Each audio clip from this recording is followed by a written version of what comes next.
Should you get and build Pepe? Short answer, probably yes. Long answer, this entire video. ごきげんようドクター。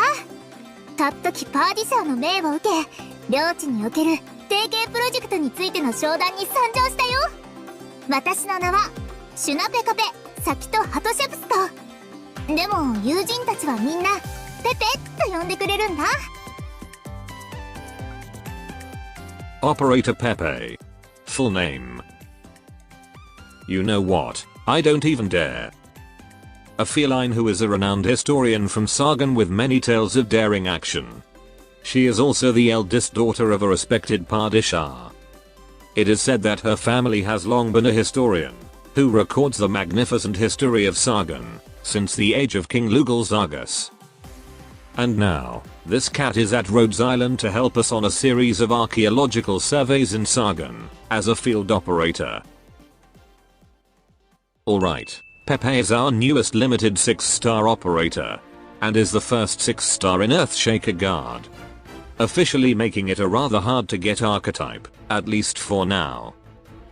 Earthshaker is a multi-target damage dealer, because they can deal AoE damage around the main target. But the AoE damage is only half of their attack stat. So yes, Earthshaker is basically a ground flinger sniper. And is one of the choices to handle swarms thanks to their AoE. However, since the AoE is only 50% of the damage, Earthshaker can sometimes be suboptimal to clear crowds, when compared to other crowds handlers like Centurion, and ultimately Reaper who also has true AoE, especially when compared while not using skill.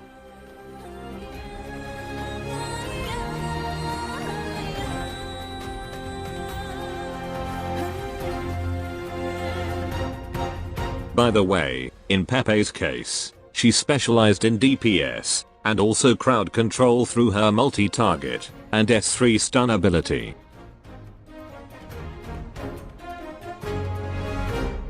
Now this is her general stats. Her attack stat is actually in the very high department, and she should be able to deal significant physical damage.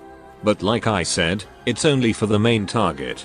The AoE is still cuts in half. Her defensive stats is just like most 6-star guards in the game. A pretty high HP, average defense, and no resistance. Compared to recent guards we have, she doesn't have any abilities that further increase her survivability. Of course it's not necessarily a bad thing, you can just partner her with a healer or other operators. And lastly, her DP cost starts at 20. It's considered average. Most of the time you won't be able to deploy her right away, but it shouldn't take long to gather enough DP to deploy her. Moving on, let's see her talents. Pepe's first talent will allow her to gain SP after using skill. And the SP amount depends on how many enemies she defeated during that skill duration. This talent is quite a hit or miss. In a stage with many trash mobs, Pepe should be able to get a significant SP boost from this. And make her next skill activation way faster. Especially for her skill 2. But then again, not all stages have many weak mobs. While talent 2 will give all guards, including herself, an attack bonus. But it is only active if she is deployed. It's overall a good talent that benefits one of the most hard-hitting classes in this game. Notably for physical dealers with a damage multiplier, like Black Knight and Chongyu. And let's hope one of her modules will allow her to activate this talent.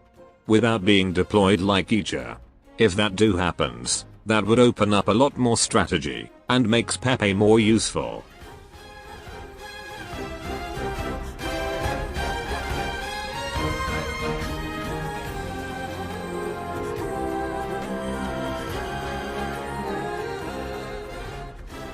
Okay, let's see her pot upgrades. Her duplicate will give her DP cost reduction, attack bonus, and enhancing her talents. By increasing the attack buff on talent 2, and increasing the SP cap on talent 1. A nice upgrade, but like most operators, she's okay even without one. As for her module, Well, currently Earthshaker don't have a module, even in CN server. Hopefully Pepe's going to get a great module, since she's limited. Maybe the penalty of her archetype AoE damage will be reduced. Her attack buff will be active without her being deployed. Or maybe some new neat addition to her abilities. Well, once she gets a module, I'll be sure to show you guys how it performs. Alright then, time to see her skills. Her skill 1 is her AFK skill. That allows Pepe to deal critical damage. And this skill can store charges.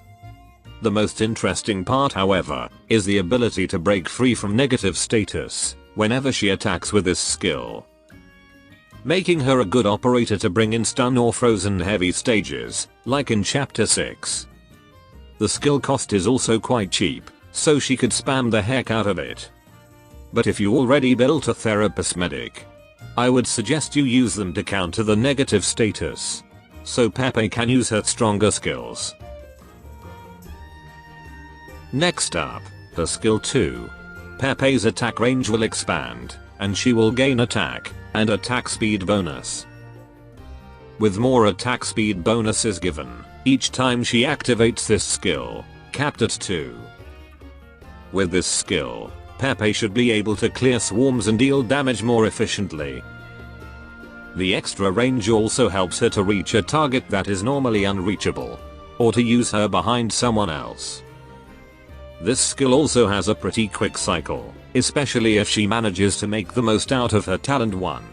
But there's also the random targeting.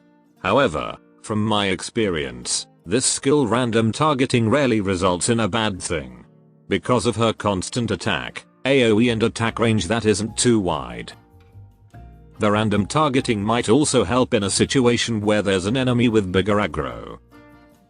Pretty much skill 2 is for her everyday use. But if you're looking for a boss killer skill and crowd control, you definitely want to use the next skill. Last but not least, her skill 3. First, it will increase her attack interval, but it's hardly a drawback because of how small it is. Then she will get a massive attack bonus, and stun the enemies on every hit, with the main target gets a longer stun. Each hit also increases the AoE range of her attack, and gives her even more attack bonus, which caps at 4. It's one of those skills considered as a boss killing skill, because of how damaging it is. She can deal significant damage to a very tanky enemy, even if it came from her AoE damage. The stun is also very useful. Not only can she stun and interrupt multiple enemies at once, if the enemy is slow enough, she can even stun lock them, and prevent her from getting hit, or even get retreated. That is for the enemies that can be stunned. Typically enemies that are immune to stun are bosses. Heck, even her debut event boss is immune. Which is really a shame because a stun can help Pepe, who doesn't really have a big defense, mitigate or even avoid damage when facing bosses. And makes this skill loses its unique ability when facing those who are immune. Then there's the AoE radius increase. At full stack the AoE radius is crazy wide, covering lots of tiles. But sadly, even if Pepe already unlocked that wide range, if you want to hit that far away target, Pepe will first need to attack someone right in front of her. And the only trick I know to fix this is using stainless S3 turret for Pepe to attack. Lastly, the SP cost. Well, it's not all that big, but she won't be able to use this skill often like skill 2, at least without help.